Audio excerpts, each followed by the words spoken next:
of economic growth not as academic centers, but as spaces where young minds could think boldly for India.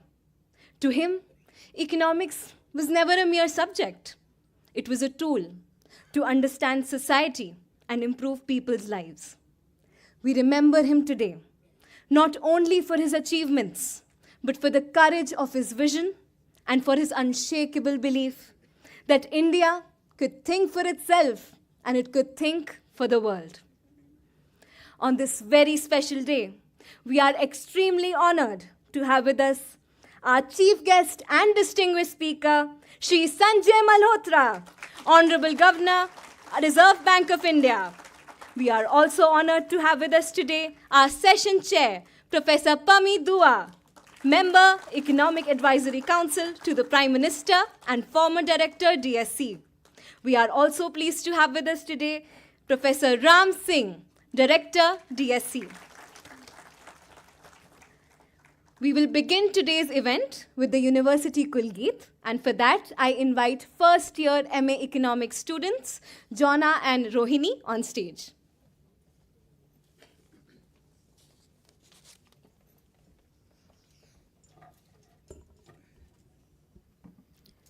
Please rise in your seats for the DU Kulgeet.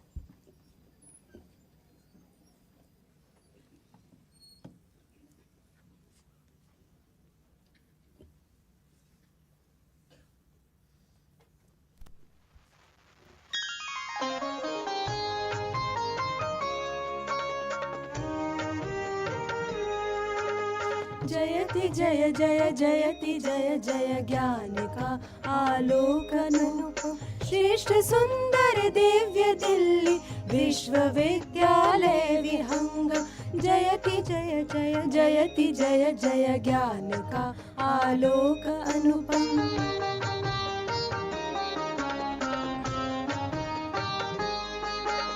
सकल वसुधा निज कुटुंब की भावना संस्कृति सनातन आधुनिक शिक्षा पुरातन ज्ञान धाराओं का संगम देश की स्वाधीनता हित भूमिका शतकोटि वंदन निष्ठा धृति सत्यम के मंगल दिव्य भावों का समागम जयति जय जय जयति जय जय ज्ञान का आलोक अनुपम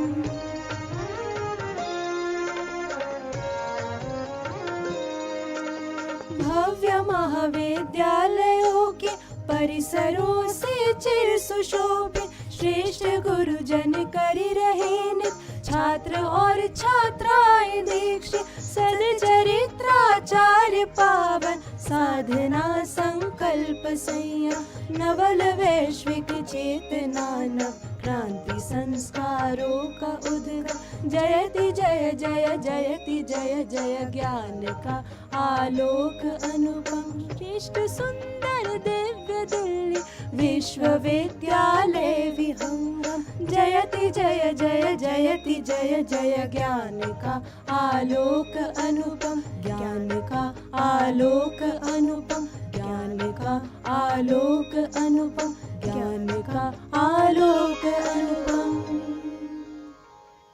Thank you so much. Please take your seats.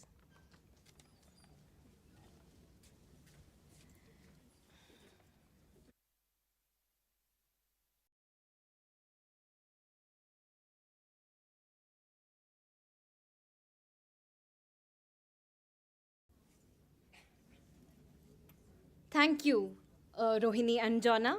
Now I request our chief guests to please take their seats on the dais. Please take your seats on the dais.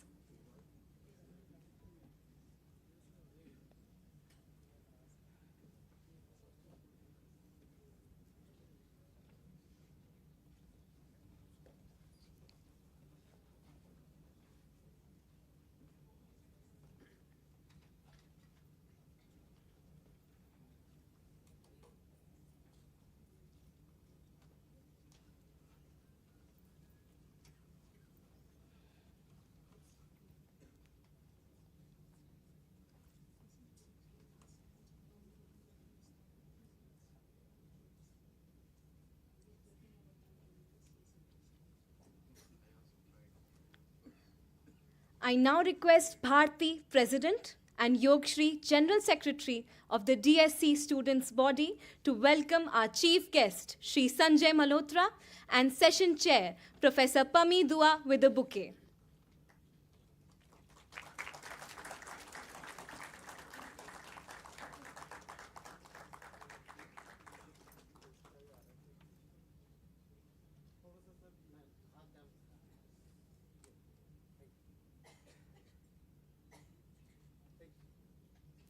Thank you, Bharti and Yogshri. Now I invite Professor Ram Singh, Director DSC, to give the welcome remarks.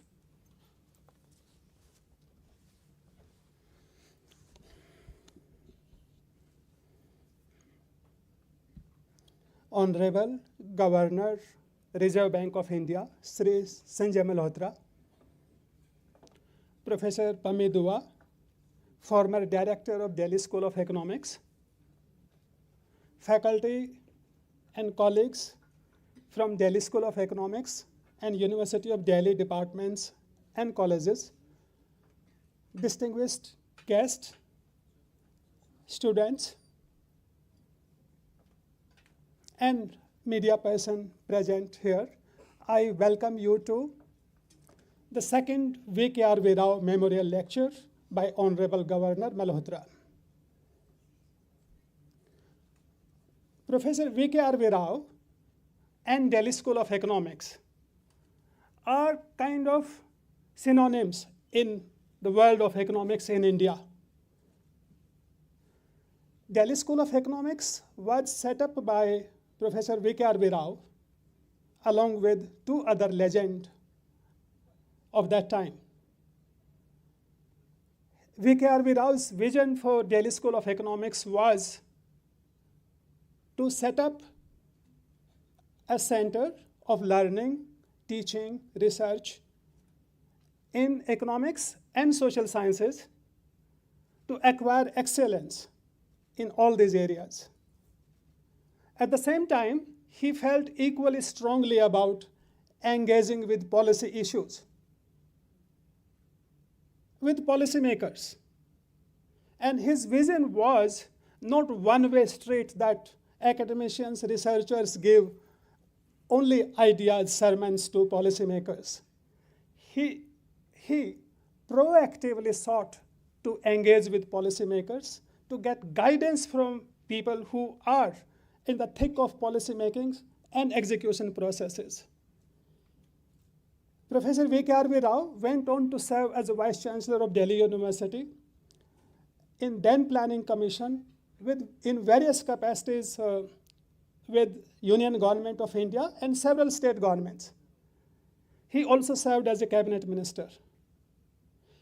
In his entire life, academic excellence combined with policy processes, policy ideas, a sense of realism and sensitivity to needs, economic needs, social needs of the country was his mission, was his passion that exhibited itself in his writings, in his speeches, and in his actions. Motivated by his vision and as a tribute to Professor V.K.R.V. Rao, we have started V.K.R.V. Rao Memorial Lecture. This is second V.K.R.V. Rao Memorial Lecture. I feel extremely proud, privileged, and honored to welcome Sri Sanjay Malhotra, Governor, RBI. As to monetary policy making processes, as to financial regulations, as to protecting interest of investors and savers in India, RBI is the apex regulator. RBI is a regulator that controls blood that runs through economic veins of India. But Sri Malhotra ji has vast experience with financial regulations, with revenue, with real sectors like power. In him, we have a person who understands nuts and bolts of Indian economy. In him, we also have a person who has a knack for details and also equations. In his writings, in his speeches, you will find references to Fisher's equation, to Taylor rule, to Lucas critic. He is a person who wears many hats with equal ease, with equal comfort. Honorable Governor, it is my pleasure and honor to welcome you to Delhi School of Economics. We have been given only 90 minutes. We were hoping for more, but we wanted to waste none of our 90 minutes that we have got. Therefore, if you noticed, we started the program 2 minutes ahead of the schedule. With these words, I welcome you all again. We can look forward to a very exciting session. Just one or two announcements. This session is close to media in the sense that media people cannot ask questions, but they are very welcome here to listen. Students will be asking questions. Q&A session is exclusively for students. And to the extent other people present here benefit from those questions, you are very, very welcome. You can look forward to some exciting questions from DSE students. Thank you so much. Thanks again.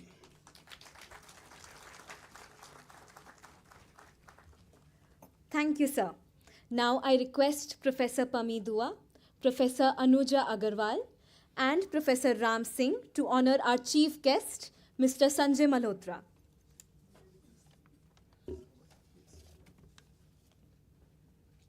Mr. Sanjay Malhotra is the 26th Governor of the Reserve Bank of India. Immediately prior to this appointment, he was Secretary, Department of Revenue in the Ministry of Finance, Government of India, before which he held the post of Secretary in Department of Financial Services in the Ministry of Finance, Government of India. He is a graduate in Computer Science and Engineering from the Indian Institute of Technology, Kanpur, and Masters in Public Policy from Princeton University, USA. He has vast and diverse experience across various key sectors, including power, finance, and taxation, and has held several key positions, both at state and central government, apart from having a stint with a United Nations agency.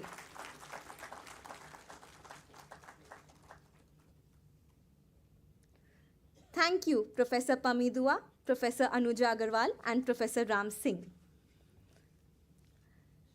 I invite our chair, Professor Pami Dua, to deliver the opening remarks.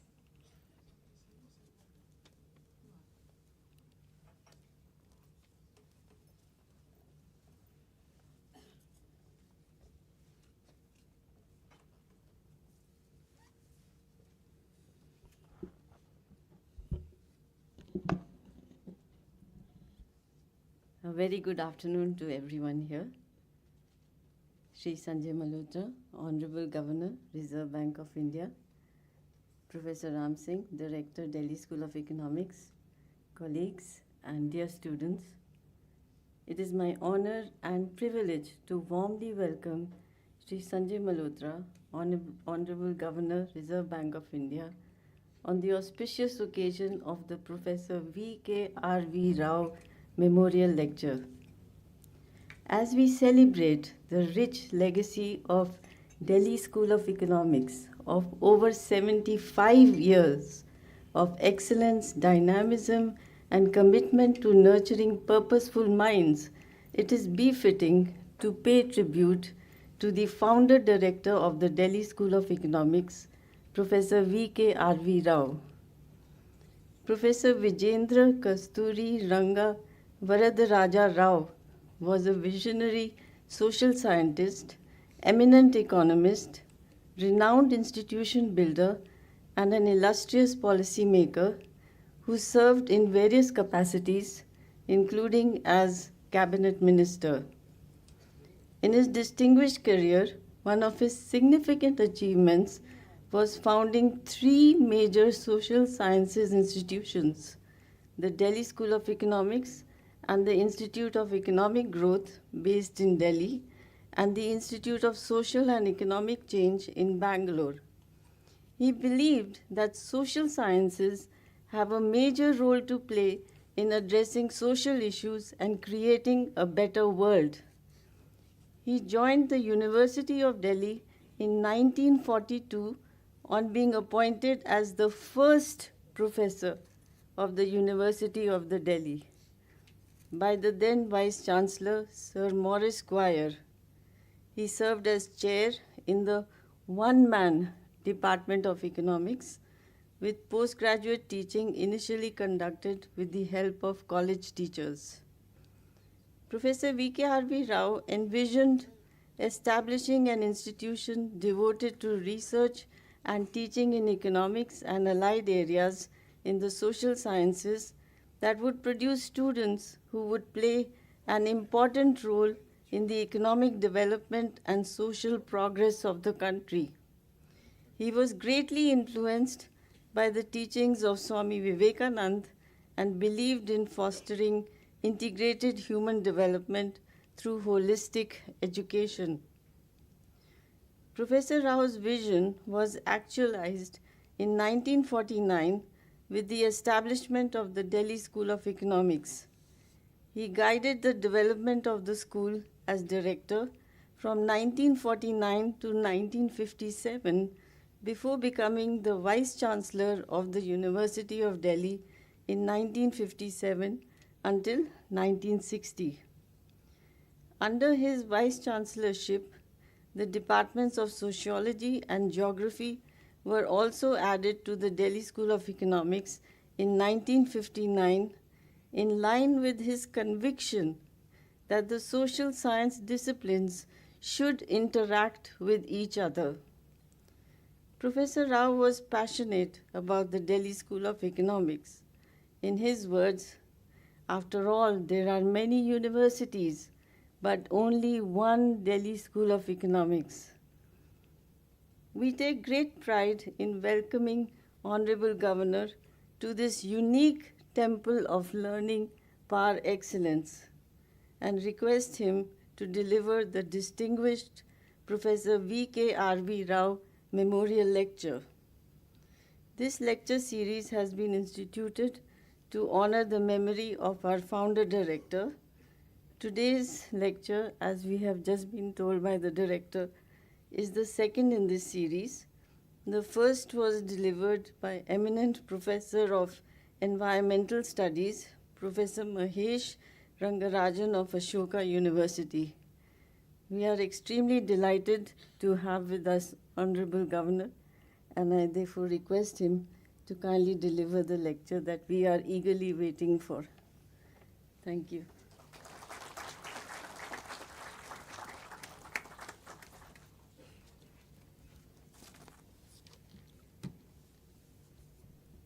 Can I close this? It's okay, right?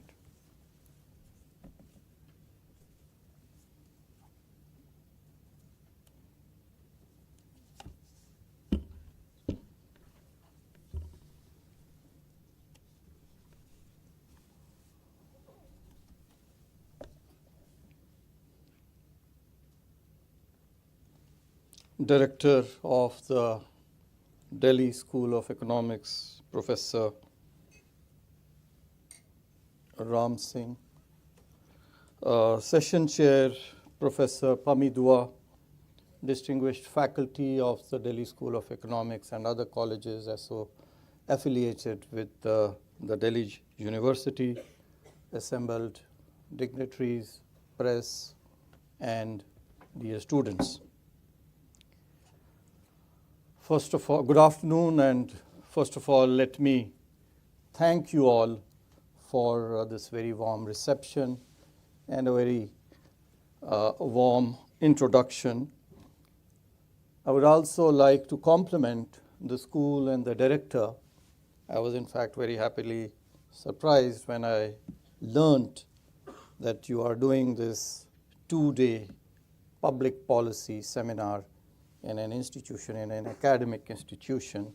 And I believe this kind of an interaction, the academia, industry interaction, where herein, for you it is especially with public policy being one stream, is very important.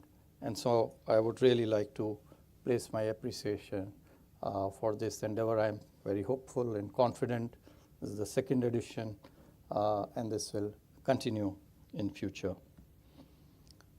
I'm doubly pleased to be here today to deliver this lecture for two reasons.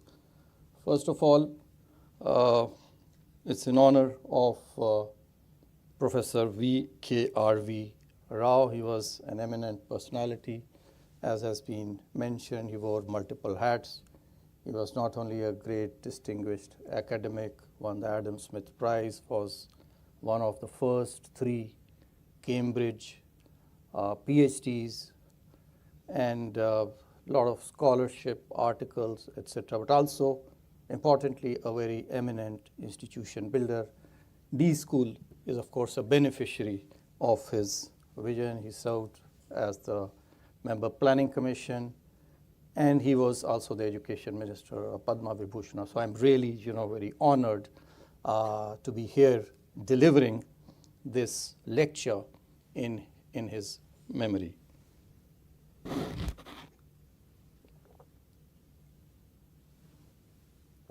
Second reason for my happiness is that it is at an institution which is so august, which has made so many stellar contributions to our country, the Delhi School of Economics. The people who have studied here, researched, practiced, taught here, have held multiple positions of eminence and contributed to the development of our country. We in RBI ourselves, I'm surrounded, by the D School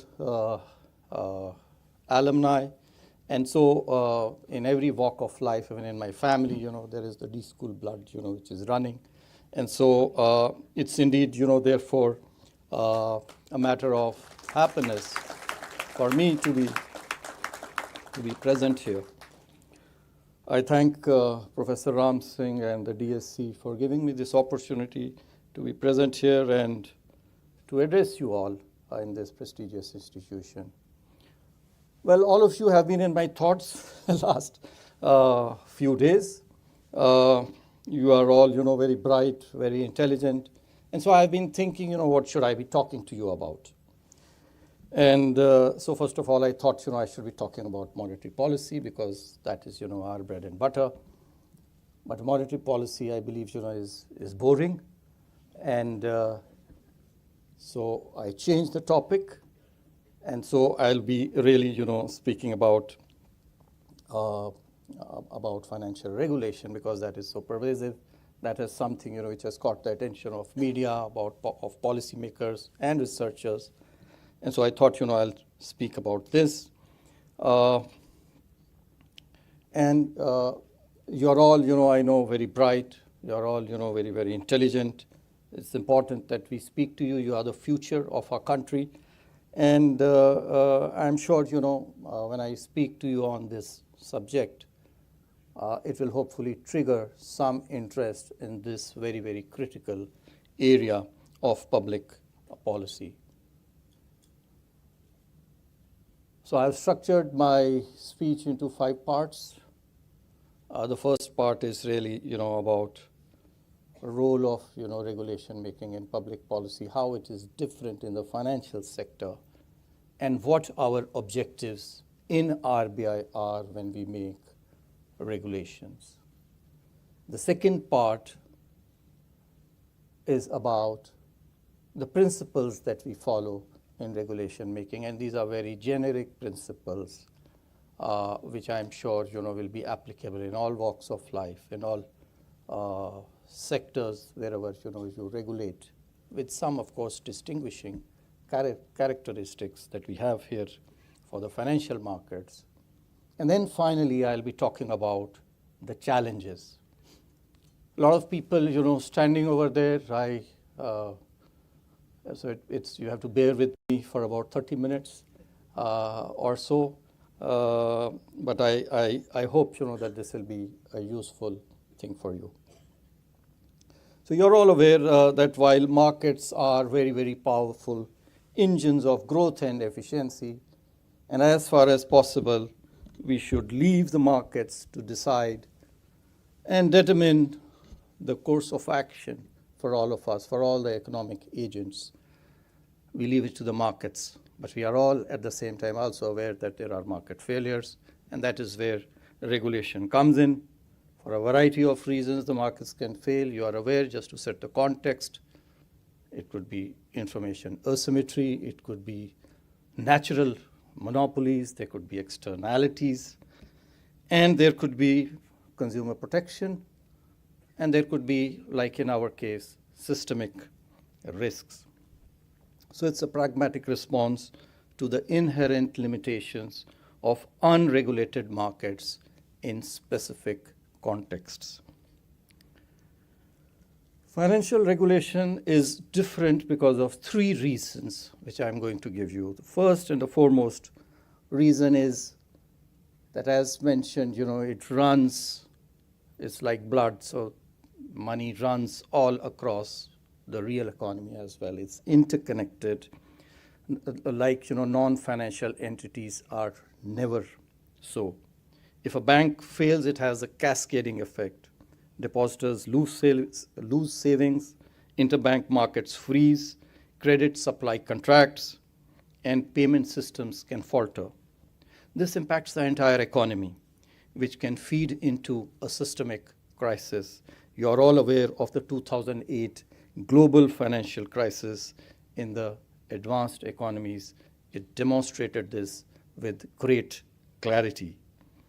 Secondly, financial institutions are inherently fragile because of a maturity and a liquidity transformation. So we as savers, we deposit in the banks, for very, very short terms, but the banks then transform this and give it as loans which are generally, of longer term.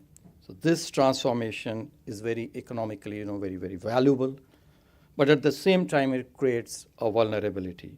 A loss of confidence can trigger bank runs, which you have seen, witnessed in our country, in other countries, converting the liquidity problems into solvency problems. An entity, a manufacturing unit can close down, for a few days, for a few months, without impacting anyone else. But a bank branch closing down, for a day can actually have a contagion effect, not only across the financial sector, but also the real sector. And third reason is that the financial markets are prone to pro-cyclicity and a herd behavior. During booms, risk is underpriced, lending standards deteriorate, and asset bubbles form. During busts, credit vanishes precisely when it is needed the most. This amplification of business cycles distinguishes financial markets from most other sectors. So these characteristics explain that why financial regulation is important, but at the same time, it is also very complex, unlike some of the other sectors, because it's not merely protecting the individual customers and consumers and promoting efficiency, as is the case with other regulations, be it in telecom or in power, etc. But they are of paramount importance because they are safeguarding the systemic stability of the financial sector and, by extension, the whole economy. So what are our objectives in RBI when we are doing regulation? The foremost priority, therefore, as you would understand from this, which is a direct corollary of why it is different, is to ensure the financial stability in the system.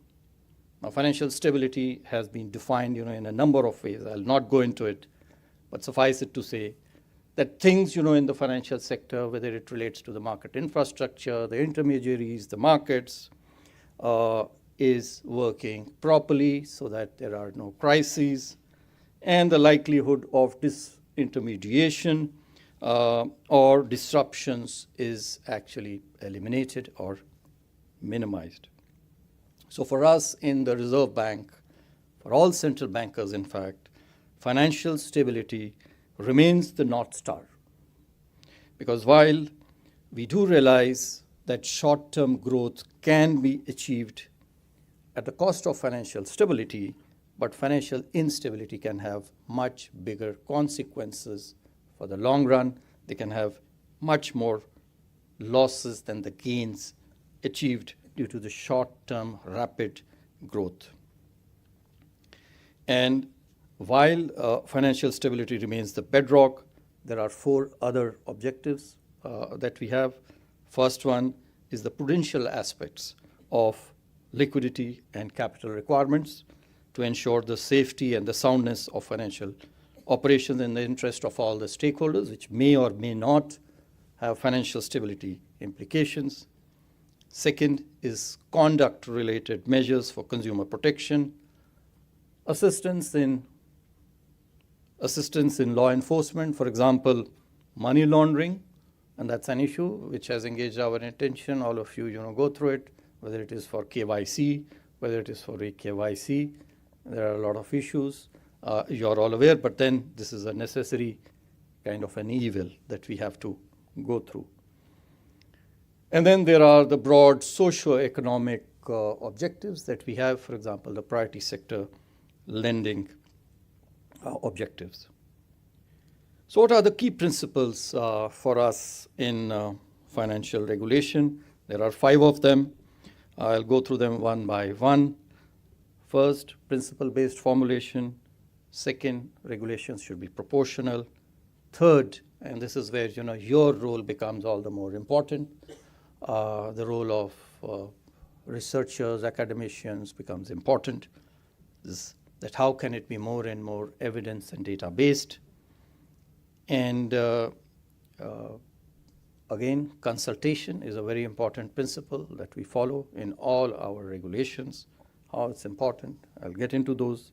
And then a regular review. So now we have come up with a framework. In May this year, we formalized what we were doing through a framework which we have put out in the press for everyone to know, and also for us to ingrain in our and embed in our policy making and regulation making. So what is this idea of principle-based regulation? Well, it's quite simple. The name suggests so. And it is basically one where you are now focusing on the rules. You are focusing on the outcomes and not on the rules so much. It uses very high-level statements or principles rather than rules, so that it is applicable across various entities, across various circumstances, and you don't have to again and again change them and update them. And often it will have explanations of the intent behind the regulation, and it will be mostly qualitative and not so much quantitative. Rule-based regulation, on the other hand, uses specific statements to define requirements that entities must meet. These necessarily focus on specific areas and tend to use quantitative terms.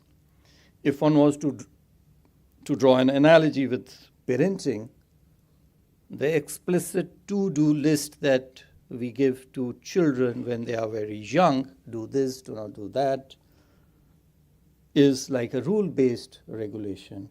While when they grow up, you give them broad guidance, which is more akin to a principle-based regulation. So the world over now, the global discourse has been to move towards a principle-based regulation for reasons of simplicity over exhaustive specification, which may not even be possible. Not only is it not possible, but it can also lead to a very creative way of complying with the regulations, adopting a tick box kind of an approach that, yes, we have complied with these, and these provisions of the various regulations, and not serve really, the outcome. On the other hand, principle-based regulations will have one risk, because if they are too generic, then they are subject to interpretation not only by the regulated entities, but also our supervisors and those who have made them, which is the regulator itself. So to have, so it's not really, very straightforward as to how we achieve this simplicity without losing the intent and the outcome and without losing, the outcomes and the benefits thereof. So in RBI, in our country, what we have done is that we are gradually moving towards a principle-based approach, but retaining some of the rules that were already there. So it's a hybrid approach that we are following. You would have heard recently in October, and even before that, we introduced for the NBFCs first and then later on for the banks, expected credit loss. So Mekanti is here, Sugato is here, and some of you also, I'm sure, would recall what ECL or expected credit loss mechanism is.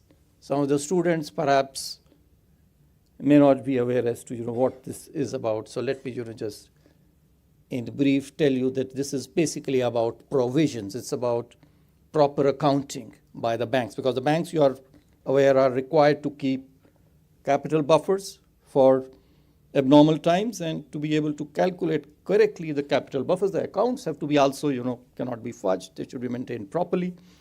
And so there are provisioning norms which we have given out. So earlier, when we started this, we were very specific provisioning norms, for the expected loss that is probable that can happen over the year, next year. And so recognize it early so that the balance sheet, the accounts, reflect the financial situation clearly. And so they were very rule-based. So they would say that, okay, if a project is of, say, commercial real estate, so that would be, I think, 1%. So whatever is the total loan exposure, provide 1% for it. If it is residential housing within the real estate, I think it is 0.75%.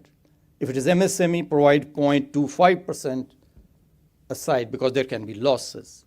So it was very, very, and then if it is non-standard, it has become an NPA, then, starting with 15, next year 25, 40, and so on. So it was rule-based. But what is the outcome that we wanted? The outcome really that we wanted is that whatever is the loss that is expected should actually be accounted for. Now, is the loss going to be uniform and standard across entities which have very different project appraisal norms, very different segments also within subsectors? Should they all be providing for the same? And whether they are over-providing or under-providing for it, it was based on averages. So we moved out now to more a principle-based regulation, which basically says that provide sufficient provisions. Now that's very simple, of course, but it is subject to interpretation. And so we have told them, so we have given, detailed guidelines as to how they should be calculated, what is the methodology to calculate it, how do you look at the probability of default, how do you look at the recovery rates, how do you look at your own experience, and then provide for them basis each and every individual entity's own experience and history. Again, here, it obviates the need, while achieving the outcomes on the one hand, it obviates the need for updation as and when things change. So we have moved towards this, but again, it's a hybrid because we are still moving, because we just started this journey. Secondly, proportionality. We have a very, very diverse financial architecture in our country, NBFCs of various scales, banks of various scales, size, complexity, different nature of products that they are offering to their consumers. And so therefore they have to be proportionate. Our regulations have to be proportionate. There cannot be a one-size-fit-all regulation for everyone. So more the complexity, more the scale of operations, more are the stringent the regulations, and vice versa. This fundamental principle finds evidence not only across our regulated entities. NBFCs have different regulations vis-a-vis banks, within banks, those which are systemically important like SBI and two more. They have even higher stringent regulations. But within an entity also, depending on the risk of each type of activity that is recognized, and regulations keep this proportionality in mind. The third principle is consultation. And so every draft that every regulation that we issue first is in the form of a draft. Of course, when we issue this regulation, and this is important, not only for our regulation, for any regulation, even for lawmaking, the government also, does this process of consultation. They put their laws, draft laws, on their website. They invite suggestions, comments from the various stakeholders. And similarly, we also do this. Of course, before doing this, there is a lot of internal consultation. We try to give out a regulation even if it is in the draft stage in such a way that it is almost mature. There is a lot of internal discussion. We encourage constructive criticism, questions being asked, how it can be improved. And it's only after that, it goes for a public consultation, because we do believe that we do not have, I've said it earlier, we do not have the monopoly, of all knowledge. The more we believe, and that's true, for any decision that you take, whether in research, when you put forth a hypothesis, and then, you come out with the conclusions thereof after doing, your research, and you realize that this is the result. But you try to triangulate, you try to validate through, other sources as to whether, it is matching with others' perception, expectation, or with reality.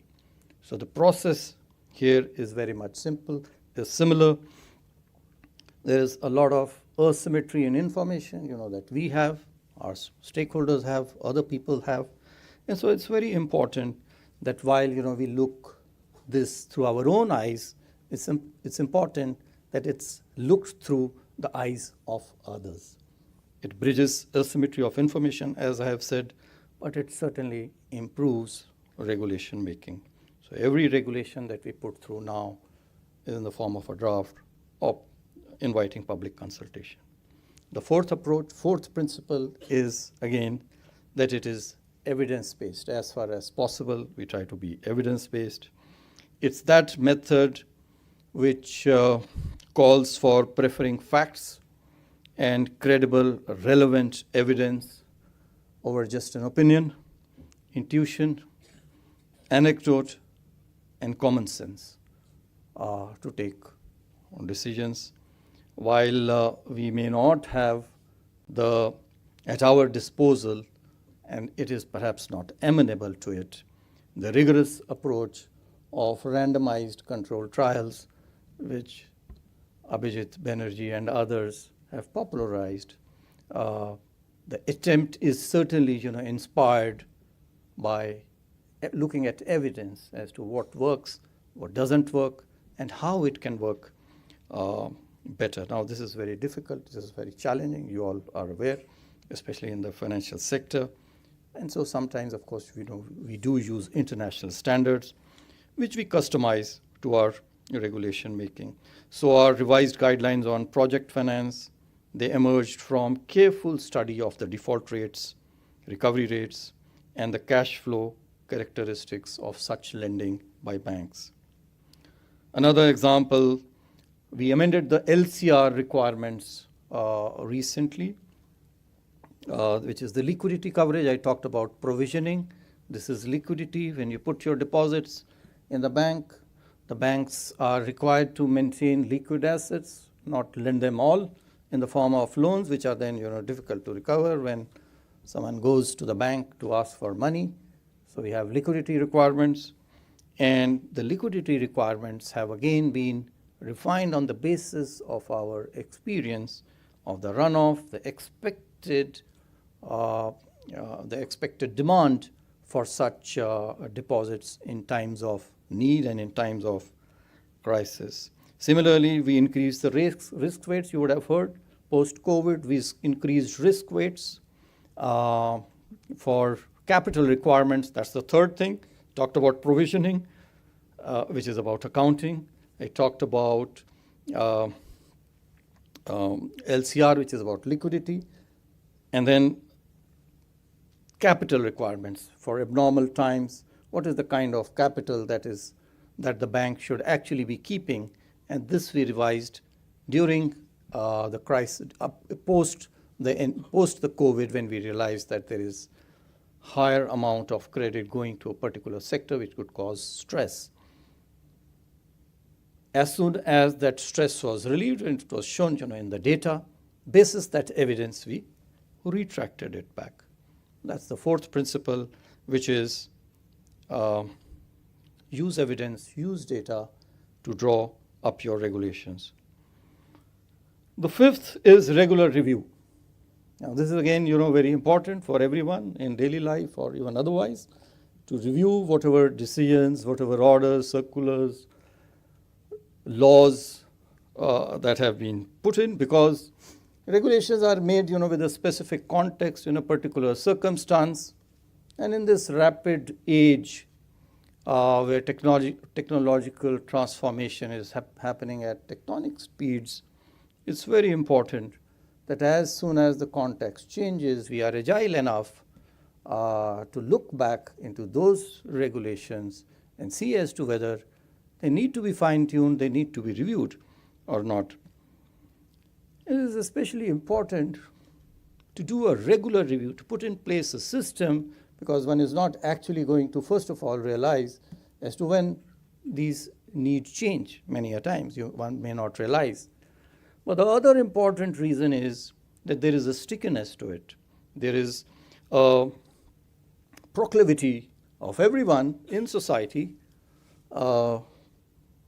in day-to-day affairs, and even in our work, in any organization for that matter, for no change, for status quo. So we all like to be status quo. So if there is a particular chair in the dining room that you are used to, you will always sit over there and not change it, because you are so used to it that even that small discomfort, and if someone from outside, some guest was to sit on it, you would find it very uncomfortable. And so there are various experiments which have shown this, both in lab and outside, that status quo, once you are given a default, and those experiments give out various options. One of the experiments, for example, gave an option to the participants, to the respondents, as to their preference for, out of the various medical insurance schemes, which one would they prefer. And then there was another strategist, kind of a RCT, and another, this gave a default, that this is the default. And they realized, obviously, that the one where they had given the default, that was picked up more. So whether it is in labs or whether it is in actual experience, status quo is such a inhibiting factor for reviewing anything. It's important that we embed it in. And this is true, very much for the financial sector, whether it is the IMF, whether there are, seniors and very experienced officials from BIS like Claudio Borio, who says that the fear of going against the manifest view of markets can have a powerful inhibiting effect. IMF talks about the biases in favor of inaction when talking about macroprudential regulation. Roberto Romano of Yale Law School talks about what he calls an iron law of financial regulation. Every financial crisis, he studies 3 of them, starting with the Great Depression, is based out of US experience, and they find that the regulations post-financial crises are very different. They are more complex, and they are not only complex, but they are also more prohibitive. Now, the question is not really as to whether they were correct or not. The question is that this creates a whole maze of laws, and if I may use the term economic ratchet. You heard economic ratchet, right? So it works like that. So there's only one way that it can go, and which is add more and more and more of regulations onto existing ones, creating the system very, very opaque and complex. So what it means really is that you got to review these regulations every now and then. And so we have this FSDC, the Financial Stability and Development Council, under the chairmanship of the finance minister. Recently, a few months ago, all the regulators, under the chairmanship of finance minister, decided that we will be reviewing all our regulations at least once in 5 to 7 years. And a number of announcements were made for those who are following the banking sector in October. Many of those are in the spirit of this review of regulations. Some of them which had actually become totally outdated. Some of them had not been reviewed, even though because they were related to the size of the economy. But the size of economy over the last 26 years, like the the lending against securities norms had not been changed for 26 years. And so with the evolving circumstances, many of them were reviewed and fine-tuned. Come to the last section of my lecture, which is what are some of the challenges? There are many of them. Let me highlight 5 of them. The first challenge is to balance the cost and the benefit trade-off. While regulations do offer benefits in terms of stability, consumer interest, etc., they come with a cost. We got to recognize that while it is in our interest to promote consumer protection, to promote financial stability, but like there are no free lunches. I've said this earlier. Regulation too is not devoid of costs. There are trade-offs between the benefits and efficiency. So we keep this trade-off in mind while formulating regulations. We attempt to strike the right balance, keeping in view the benefits and costs of each and every regulation. This has again been embedded in our regulation making framework, which I talked about earlier. And before releasing, therefore, whether it is in the form of a draft or a final regulation, we try to assess and estimate the direct and indirect impact of our proposed regulations. The calculations may be difficult in many cases where we tend to rely on estimates, but this is certainly important so that the cost of regulation is actually not weighing down the benefits disproportionately. A subset of this issue is, and you hear of this, especially in this era when so much of financial innovation is continuously happening, and that is whether to regulate it or to not to regulate it. And so this is a very deep question which needs a judgment about the benefits, potential benefits and the risks. And it means that we have to use this judgment every now and then, which we have done. For example, stable coins, cryptos, they have a huge risk, and so we are adopting a very cautious approach towards it. But at the same time, when it comes to digital innovations like UPI or digital lending, our stance has been very accommodative and very enabling. A related dilemma in this regard is how much innovation to permit when its risks are not fully understood.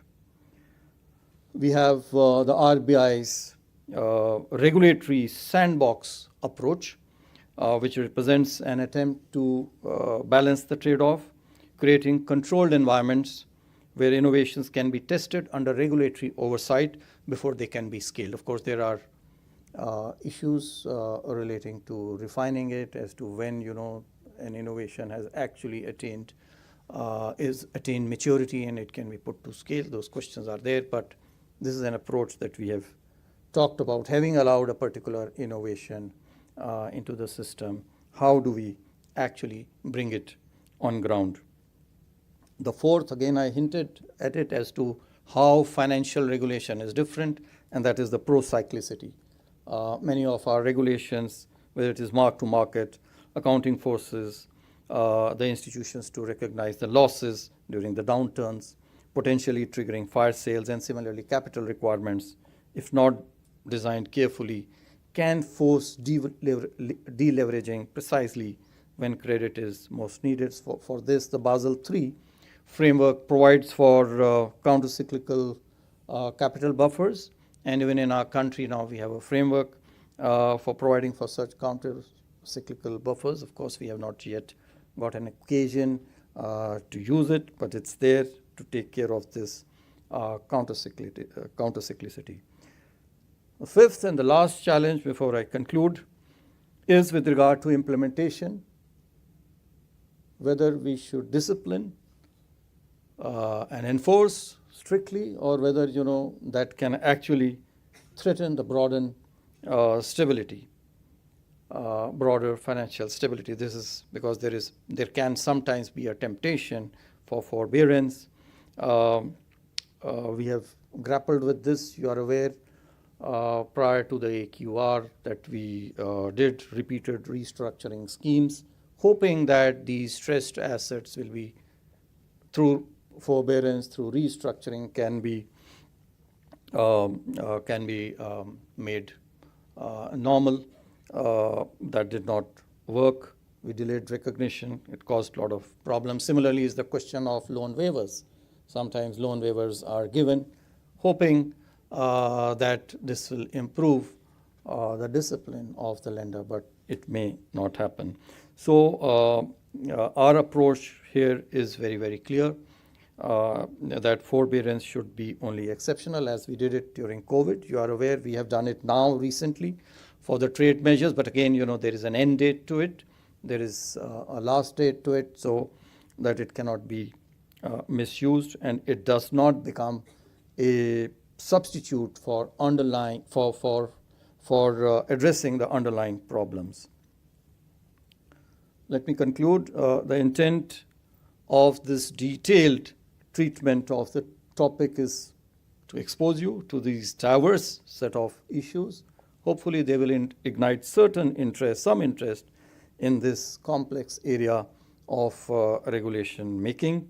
As you advance in your academic and professional journeys, I encourage you to view regulation not as a static set of rules, but as an evolving discipline that responds to changing markets, technologies, and risks. Effective regulation certainly requires technical expertise, but also judgment, humility about what regulators can actually do and cannot, and constant learning. The Reserve Bank of India is trying to continuously adapt.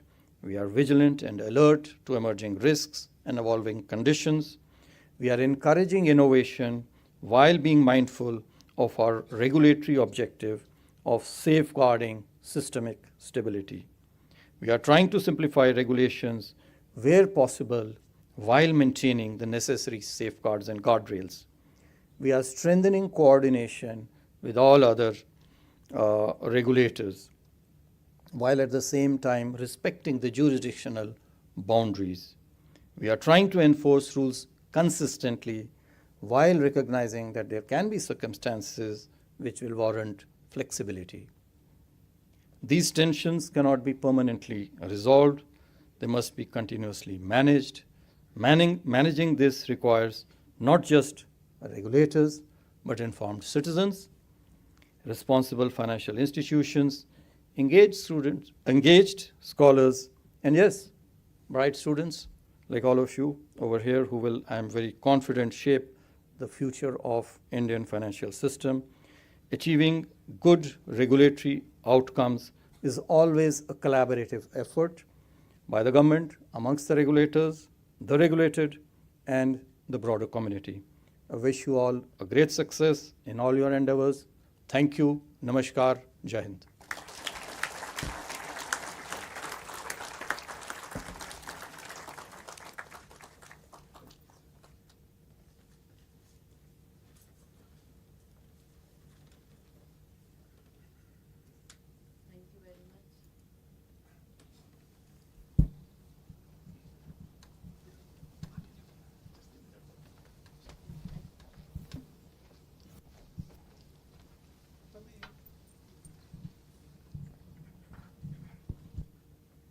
Thank you very much for a very comprehensive and insightful lecture on financial regulation.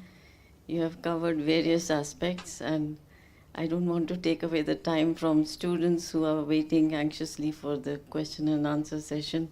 But I want to say something that I think many in the audience were expecting some description on monetary policy, giving the upcoming committee meeting in the first week of December. So I think by not saying anything about monetary policy, you have increased the suspense and the excitement, and we are all waiting anxiously to see what would happen to interest rates and why it would happen. So, Two members of the MPC are yes, also here. that's you. So, I can't preempt what the MPC has to say in early December. But true to their responsibility towards MPC, they are very secretive. They don't tell us anything. We can't bribe them also. Yes. So I think with your permission, if we can start the Q&A session. This is exclusively for students, and I'll request Professor Ram Singh to conduct the session. Thank you. Thank you, Professor Dua.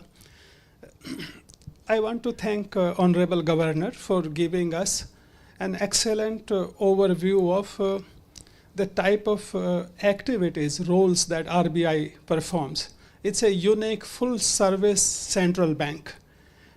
I'm sure many students did not expect that RBI Governor is also a discipliner engaged in law enforcement.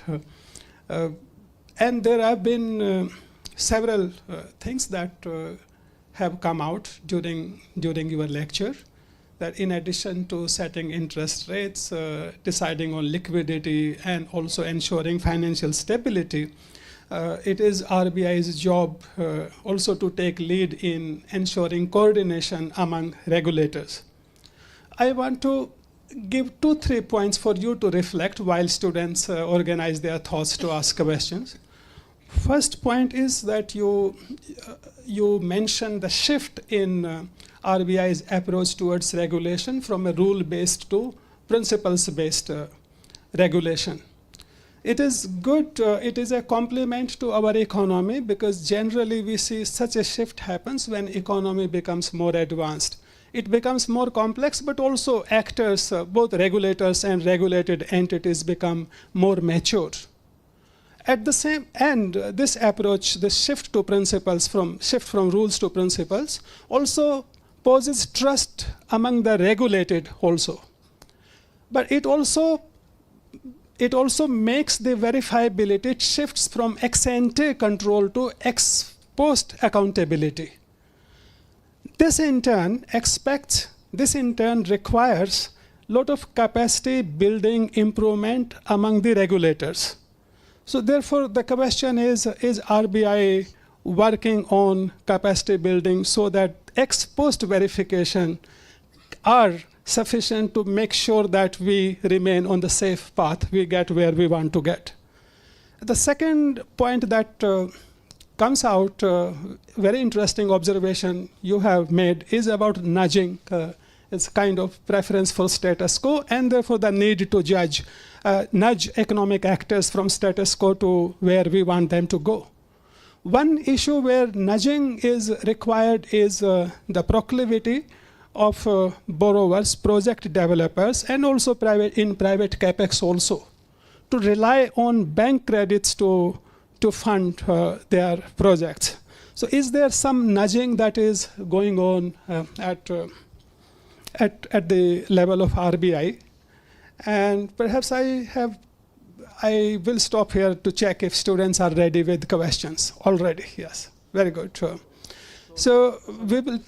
So if you I may forget your comments before the students can come in. I mean, the very valid and very, very pertinent points you have raised on policy making as to, from, and you have put it very correctly, that principle-based regulation policy, which actually shifts, from ex ante to ex post. And so that's a constant question, that we ask. And the point that I mentioned, before we are doing finalizing the regulation, we do a lot of internal consultation. And in that internal consultation, our supervisors who are to actually implement these regulations, so there is a separate department for regulation, there is a separate another department for supervision. So they sit down and they see, as to this regulation, they'll be actually able to implement, whether it's actually explicitly clear ex ante or not, and it will enable them to implement it with the correct interpretation and the spirit behind it or not. So that's embedded in it, number one. Number two, whenever we do this, for example, this, I gave the example of expected credit loss for provisioning.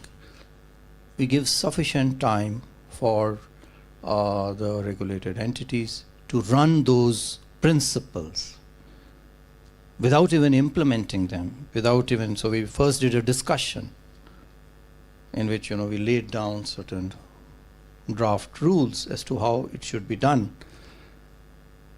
And they tested it, they gave us the results, and we checked it as to whether there is actually correct understanding, whether there is correct implementation, there is a uniform application across regulated entities.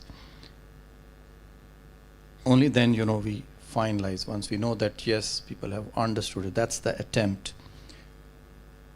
We start small, we make humble beginnings, we make baby steps. We started with NBFCs. When we did this ECL, again, to put this in context, to take this example, before implementing it across the whole of the financial system that we regulate, we first tested it out on some of the NBFCs, so made it applicable for them. We saw what its impact is, what the evidence is. Is it helping us or it is not helping us? Is there a fine-tuning to be required? And so there is a lot, and the question is a very, very relevant, valid question, and that is deeply discussed and debated.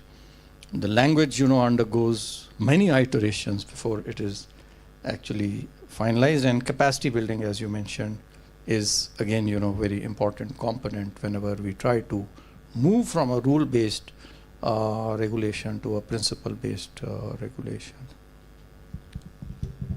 Thank you, sir. Thank you. That gives us a lot of comfort about the direction we are heading for. Yes, questions from students. We will start from this block. So please bring mics to this block. We can start with the girl student back there. And we will take questions from this block first, and then we will come this side also. Good afternoon, sir. Thank you so much for an insightful session. I wanted to ask two questions. First being, you mentioned the concern of economic ratchet, where regulations keep increasing and systems become opaque. How does the RBI balance the need for stability with avoiding over-regulation? And the second question is, does the RBI plan to incorporate climate risk stress tests or green capital requirements in supervision? Thank you so much. So we take, so depending on where the mic can reach easily, so here, you are there. So we will take 3-4 questions and then. Hello, good afternoon, sir. My question is how India can adopt to unconventional monetary and financial tools that work in pragmatic way without weakening the credibility or blurring the line with the fiscal policy, given the complexities of financial and monetary complexities that you have mentioned in your insightful lecture. Thank you. Okay, so you are requested to repeat your question and also state your name. Introduce yourself briefly with name and department. Okay, sir. Good afternoon, sir. My name is Nishu. I am from Sociology Department, and my question to you is that how India can adopt to unconventional monetary and financial tools such as targeted long-term repo operations, forward guidance programs, without weakening the credibility and blurring the line with fiscal policy. And sir, a very curious question from my side is that it would be great if you answer it. Should India revisit the inflation band for the inflation target framework that we have set to balance the price stability with the growth and unemployment given in the complexity of financial and monetary ecosystem that you explained during your lecture? Thank you for the lecture, sir. Thank you, sir. We can take one more question from here. We will. Oh, okay. There's a mic there. Yes, please go ahead. Good afternoon, sir. So, sir, my name is Raghav Agarwal, and I am M.Com Finance student from Department of Commerce. So, sir, my question is, as we see that there is some decline in Indian rupee from last few years as compared to US dollars. Earlier it was something around 80, and now it has something around 88 to 89. So, sir, what is the basic reason behind the decline of rupee as compared to US dollar? And in future years, if we see the growth in rupee, so what is the basic reason behind decline of rupee? Got the question. Should we take one more? So we take one more question from here. Can you bring the mic here? Sir, I am the final year student at Ramjas College studying economics, Apurva Anand. Sir, do you have any particular view on the continuous debate that goes around the components of inflation? There are like food inflation that also comes into this. So do you have any particular view on that? And so can you give any few tips on how to become the RBI governor? Very good. So now over to you.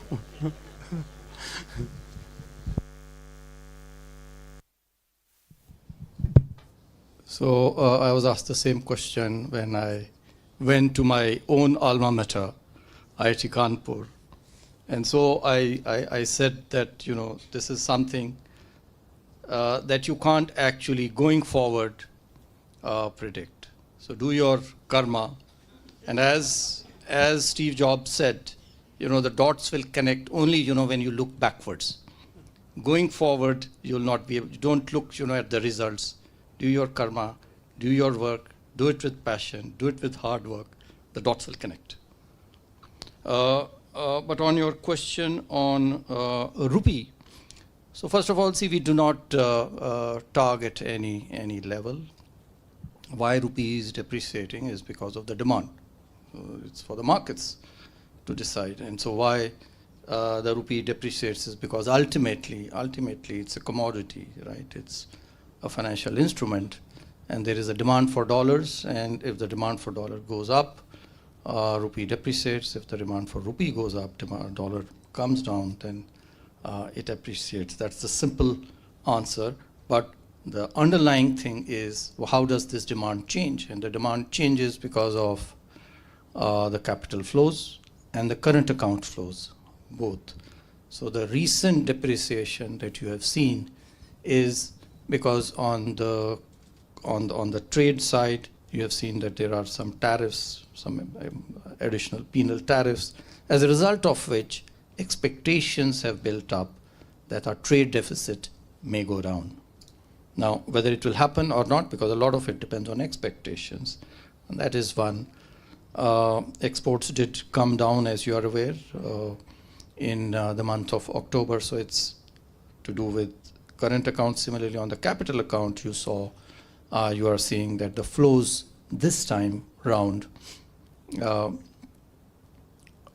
and that's been the case, right? So somewhat muted as a result of which, but we are quite confident that there will be a good trade deal, hopefully, going forward.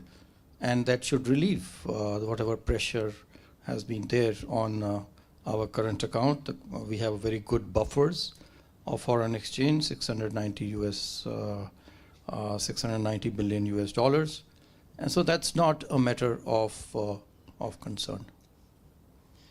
Then there was a question on the inflation band, whether so we have we have a band. We have a point target with a band. That band is to provide the flexibility, and the flexibility is provided because we have a very high component of food, and we have a very high volatility of prices, especially because of food prices. And so that's why we have a higher band, plus minus 2%. I would not like to give our view right now because the review is in process, and we will give our recommendations after we have done this. We have done the consultation and we have formed our view, and we send it to the government. It will be inappropriate on my part to give the views of RBI when this process is actually going on.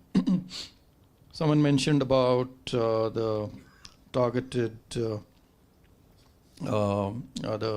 liquidity that was LTRO that was conducted for certain sectors, and its impact on financial stability or on the fiscal, on the financial stability side, I think was the question. So see, primarily for this reason, that it can have financial stability consequences, whatever liquidity was provided during COVID, it had an end date. And so whatever excess liquidity was given, that excess liquidity was sucked out. And so we are very mindful. As I mentioned to you, it remains the guiding principle, the main objective for us, the North Star for us, whenever we are taking such measures, but this is done only in exceptional circumstances and not otherwise. Then there were the first lady had asked some questions. What were your questions? Something on the economic ratchet? So like how then we can ensure that there is no over-regulation? Precisely, that's the answer I gave, that you have to put in system a place that every 5-7 years, I'm going to, whether there is a need or not, I am going to look into those regulations and see whether you actually need them. See the evidence as to whether those regulations are actually now today needed or they are not needed. So for example, we had put in place a regulation which said that while there are exposure norms, you can't lend, a bank cannot lend, or even, bank, even NBFC cannot lend beyond a certain percentage of their capital to any entity. So we have norms, which is called the large exposure framework. You cannot lend, because if you lend to one, you are putting all your baskets. So you need to diversify. So from diversification perspective, there is a large exposure framework. And on top of that came another regulation in 2016, which said that, okay, each individual cannot have, but as a system, the whole banking system together also cannot have more than 10,000 crore of lending, because at that point of time, you're aware there was a lot of stress in the sector. The health of the banks was not good. There were losses. SBI chairperson mentioned in 17-18 they were in a loss, and today they have huge profits. The total profits, I think, of the public sector banks itself is to the tune of about 2 lakh crore or something now today. And they were in a loss. When circumstances change, you got to review them. And how do you review them? Only if you put in process, a systematic process that come what may, I'm going to review this every 5 or every 7 years periodically. I hope I answered your question. Yes, sir, Thank definitely. you. Thank you so much. Thank you, sir. So we will take some questions from this block. Before we start questions from this block, let us know up there in the balcony if there are some questions so that we can have a mic sent upstairs. You are very satisfied lot. There's a question there. Okay. So please take one mic to the balcony. In the meantime, okay, so let's start from Rashid. Do you have a question? Then there's a question here. So you are closest to the mic. Good afternoon. Good afternoon, sir. My name is Mahmood Rashid. I'm a PhD scholar in Department of Economics. So you discuss about financial stability and liquidity coverage and regulation. So my question related to these. So there is a wide concerning widening gap of deposit and credit ratio, and also we see that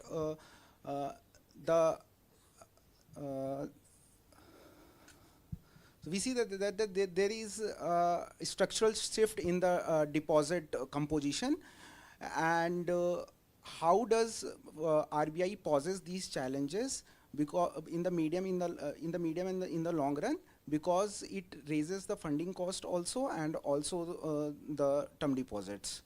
And I think, Rashid, just, yeah, we got the main idea behind your question. So Thanks. we go to another question.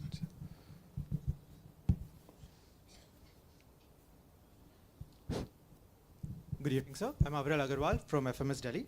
You briefly touched upon how India has historically taken a very cautious stance on crypto and virtual digital assets, with strict regulations that many believe have driven capital and innovation offshore. With the US now moving toward a more innovation-friendly framework through proposals like the Genius Act, which is aimed at strengthening the global influence of dollar-denominated stablecoins, does the RBI foresee a re-evaluation of India's regulatory approach so that we remain competitive while also safeguarding the financial stability?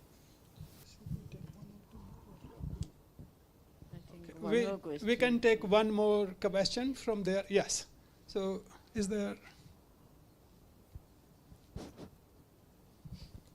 So my name is Surya Prakash from Department of Commerce.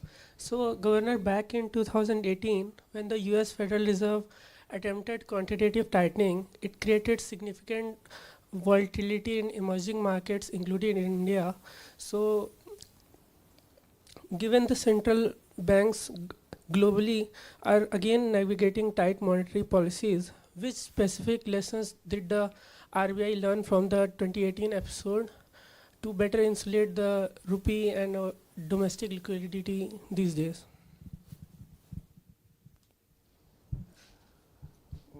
So the first question is the mismatch or the shift. I think what you mentioned was the shift that is happening from bank deposits towards other money markets or mutual funds, equities, etc. Now see, this is quite natural as our country progresses, and this is something which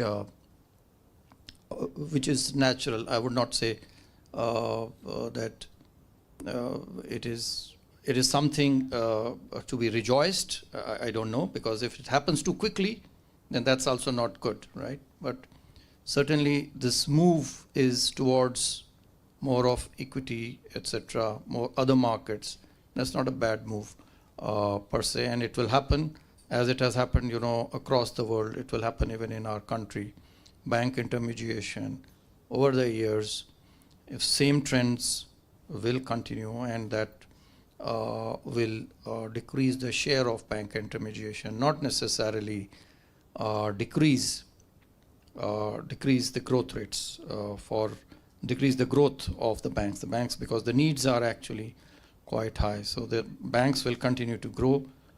Possibly the share thereof in intermediation will come down, but that's happening. But it's best happens if it happens slowly. And at the same time, the other thing is also happening on the lending side also. So a lot of the corporates and NBFCs are now moving from bank borrowing to corporate borrowing and market-based borrowing. So it's not only on the liability side, but even on the asset side, this shift is happening.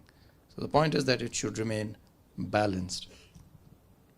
The second question was on crypto, and On crypto, you see, of course, US has now come out with a Genius Act. In our country, we have been promoting, number one, you are aware that our country is very different from the US in the sense that we have a very sound system of payments. We have the UPI, we have the NEFT and the RTGS, which the US does not have to the extent and scale that we have. So the payments problem, the domestic payments, the issues that they have is not there with us. But yes, we are promoting and experimenting with CBDC because which is a crypto which is backed by the central banker, by RBI, and that's as an alternative, first of all, to payments within our country, and more importantly for wholesale payments and cross-border payments. So that is the second piece, with regard to crypto, and that's why, we have a very cautious approach towards crypto, and because of various concerns that we have a cautious approach. Of course, the government has to take a final view. There is a working group which was set up earlier, and they will take a final call as to how, if at all, crypto is to be handled in our country. And then there were some lessons, every crisis, we learn lessons. It's a continuous affair for us as to how we learn from each lesson.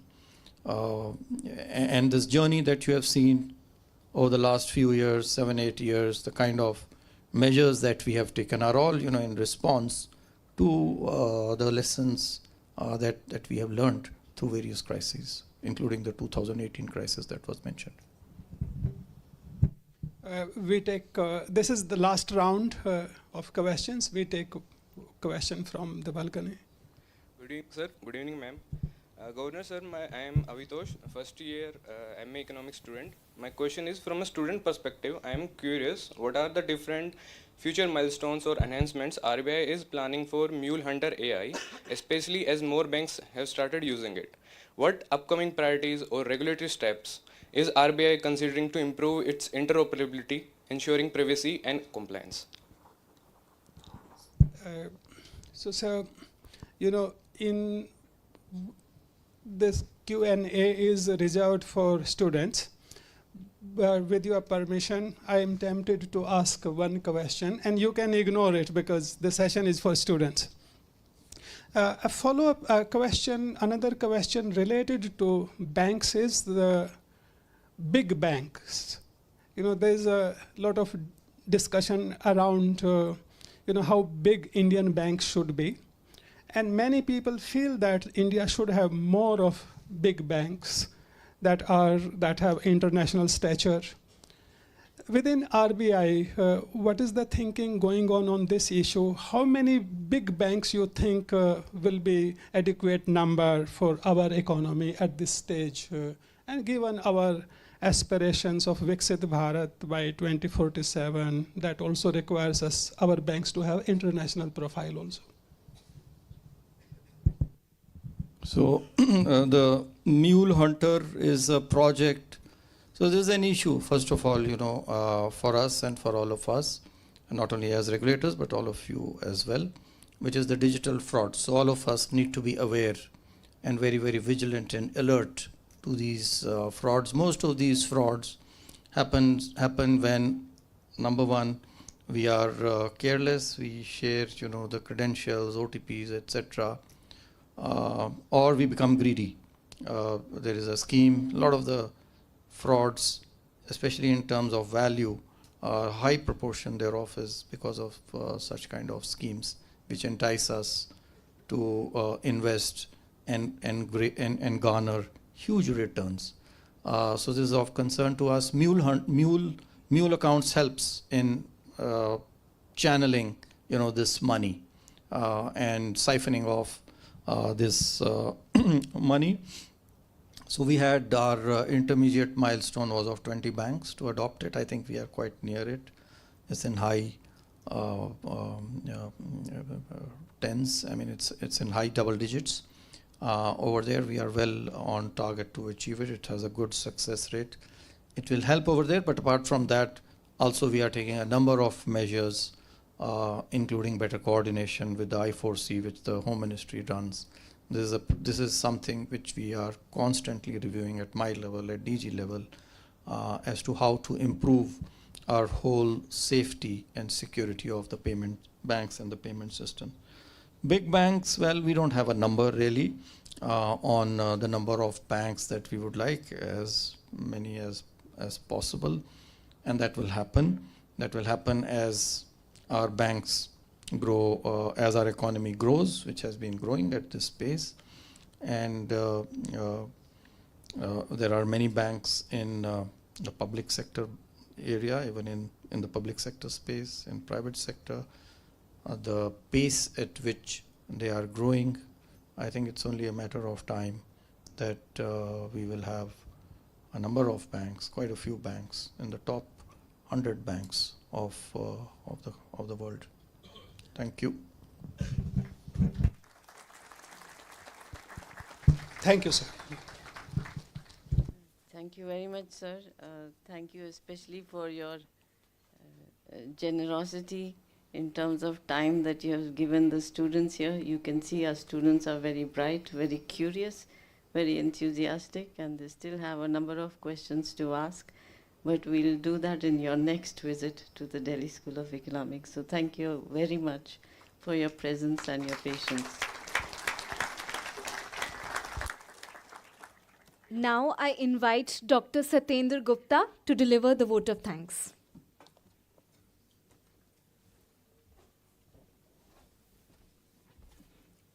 Shri Sanjay Malhotra, Honorable Governor RBI.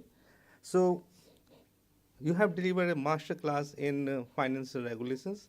So there were so many things to talk and obviously ask, and in 30 minutes or so, you have delivered how you make regulations, what are the important things you are looking at, and how and what are the important things that are going into making the financial regulations.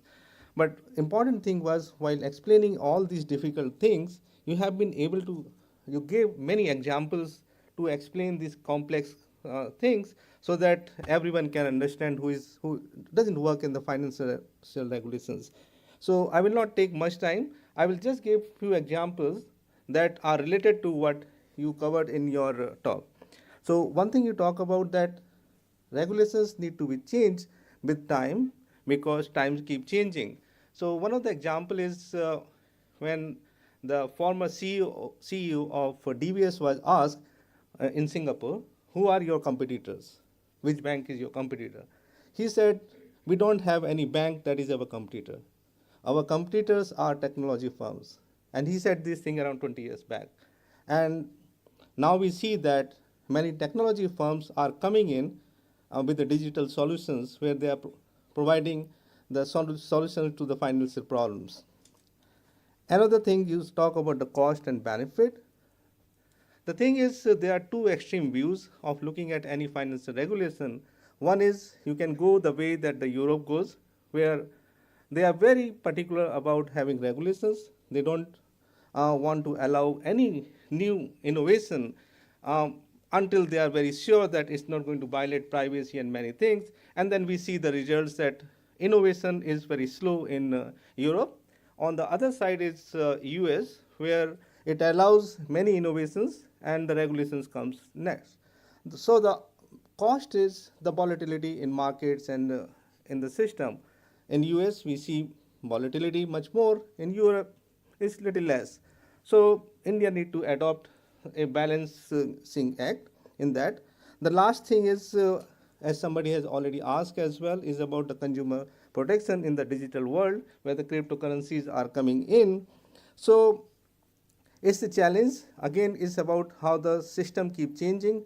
The banks and the financial systems are changing. They are becoming more digital, whether it's a cryptocurrency, whether it's just a mobile payment, UPI. So things are changing, and probably we need more regulations, and we will see new regulations coming up in the digital financial systems as well. With this, I would like to thank you again for giving this wonderful lecture here, and thank you again. Thanks.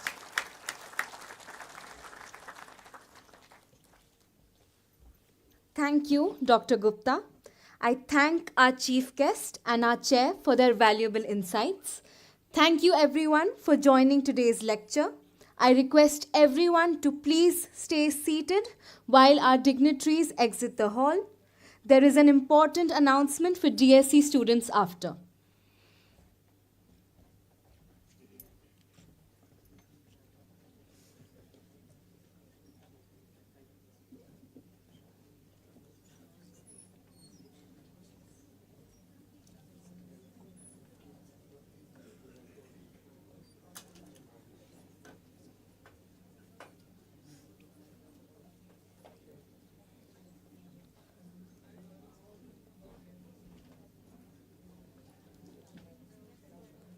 There is an important announcement for DSE students.